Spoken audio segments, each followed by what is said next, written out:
बिस्मिल्लाहिर्रहमानिर्रहीम, अस्सलाम वालेकुम। कैसे हैं आप सब लोग। आज जो मैं आपके साथ रेसिपी शेयर करने जा रही हूँ वो है जी क्रीमी आलू पालक, जो कि बहुत ही मज़े की बनेगी इंशाल्लाह। आप भी मेरी इस रेसिपी को ज़रूर ट्राई कीजिएगा और प्लीज़ ज़रूर बताइएगा कि आपको मेरी ये रेसिपी कैसी लगी। और अगर आपने मेरे चैनल को अभी तक लाइक और सब्सक्राइब नहीं किया है तो प्लीज़ मेरे चैनल को सब्सक्राइब करें ताकि आपको मेरी हर रेसिपी आसानी से मिल सके। तो चलिए आइए शुरू करते हैं। जी, तो यहाँ पर मैंने ली है जी पालक, 500 ग्राम पालक का इस्तेमाल कर रही हूँ मैं यहाँ पर मैंने ले लिए हैं जी 2 प्याज बारीक काट लिया है, 2 टमाटर भी बारीक काट लिए हैं, 2 आलू भी स्मॉल साइज़ में मैंने कटिंग कर लिए हैं जनाब। तो चलिए आइए अब बिना टाइम वेस्ट किए जल्दी से पकाना शुरू करते हैं। यहाँ पर मैंने लिया है जी एक पैन, उसके अंदर मैंने डाल दिया है जी ऑयल को थोड़ा सा गर्म कर लेते हैं। जी, तो ऑयल गर्म हो गया तो मैंने इसके अंदर डाल दिया है जी प्याज हमने यहाँ पर सिर्फ लाइट सॉफ्ट करने हैं। जी, तो प्याज हमारे यहाँ पर सॉफ्ट हो चुकी है। मैंने इसके अंदर शामिल कर दिया जी अदरक लहसुन का पेस्ट, हाफ़ टी स्पून शामिल किया है। आपको इसकी कंप्लीट इंग्रेडिएंट्स और क्वांटिटी जो होगी वो सब डिस्क्रिप्शन बॉक्स में मिल जाएंगी। यहाँ पे टर्न कर दूंगी मैं।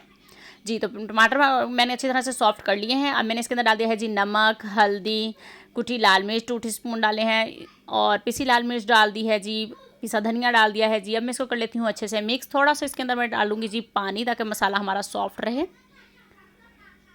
जी, तो मसाला हमारा अच्छी तरह से भुन चुका है। मैं इसके अंदर डाल दूँगी जी पालक मैंने यहाँ पर बिल्कुल भी बॉयल नहीं की है, आप लोग देख सकते हैं डायरेक्ट ही पालक डाली है।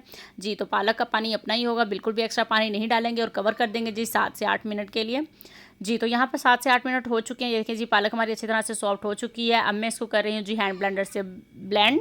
अगर आपके पास हैंड ब्लेंडर ना हो तो आप इसको ब्लेंडर में डालकर इस तरह से इसको मिक्स कर लीजिएगा सारे मसाले को। जी, तो अल्हम्दुलिल्लाह जी पालक का देखिए जी ऑयल निकलना शुरू हो गया। अब मैंने इसके अंदर डाल दिया है जी दही, 4 टेबल स्पून दही का इस्तेमाल कर रही हूँ मैं यहाँ पर। दही डालकर मैंने खूब अच्छी तरह से इसको मिक्स कर लिया है जी, ऑयल सेपरेट हो गया है। तो अब हम इसके अंदर शामिल कर देंगे जी आलू डालकर बस हम इसको मिक्स करेंगे और कवर करके रख देंगे जी 10 मिनट के लिए ताकि आलू सॉफ्ट हो जाए। जी, तो 10 मिनट हो चुके हैं। ये देखिए जी अल्हम्दुलिल्लाह जी आलू हमारे यहाँ पर सॉफ्ट हो चुकी है। अब मैं इसके अंदर शामिल कर दूँगी जी 3 टेबल स्पून क्रीम शामिल करूँगी, क्योंकि क्रीमी पालक बन रही है तो क्रीम तो मस्ट है जाएगी। क्रीम ना हो तो आप इसके अंदर दूध की मलाई शामिल कर लीजिए, उससे भी बहुत अच्छा टेस्ट आएगा, क्रीमी सा टेक्स्चर रहेगा।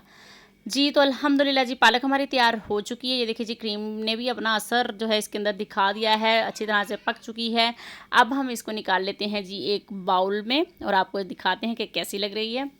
जी, तो अल्हम्दुलिल्लाह जी हमारी क्रीमी आलू पालक तैयार हो चुकी है। आप भी मेरी इस रेसिपी को ज़रूर ट्राई कीजिएगा, इंशाल्लाह बहुत मज़े की बनेगी। और मिलते हैं जी अब हम नेक्स्ट रेसिपी के साथ। अपना बहुत सारा ख्याल रखिएगा, दुआओं में याद रखिएगा। अल्लाह हाफ़िज़।